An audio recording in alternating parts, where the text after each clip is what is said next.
Sinvergüenza, son el veneno. Gracias, Pepe, gracias. En sitios de toda a vida te metiste unha alcaldesa comunista no Consello de Fisterra. La mi mamá era asesor y ahora es asesor. No, desapareció. Quería hacer una granja escuela, pero no le dejaron. Y au revoir, se fue volando. Pois mira que teñades verde fauna tropical nesta selva, Jove, e mira que mal se tuvo que portar o arquitecto técnico que volou. Debe de haber unha lista de espera para levantar palmeiras, porque aquí en Fisterra non será outra cousa, pero todo con licencia.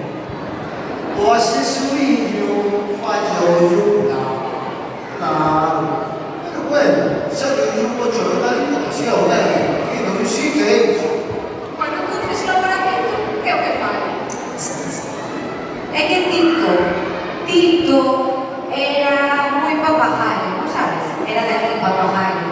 Pero saiu da gaiola e agora identifícase un pouco máis co jaboto.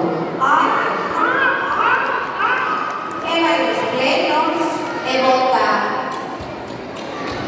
E tamén escribe moito no Facebook, que aquí entre nós, xa vos digo, eu que o que escribeu o filho. Pero bueno, si quere, só no poder. E agarrarse de unha palmeira, un seu conto.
Para brindar la chocolatada de Nadal con un toque de glamour.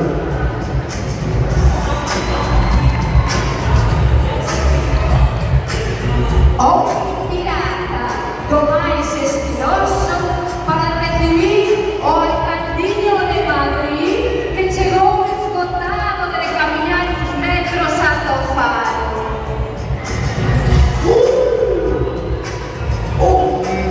Alonso el Porventoso no faro Fisterra, con la oración los osos aprovechan por ese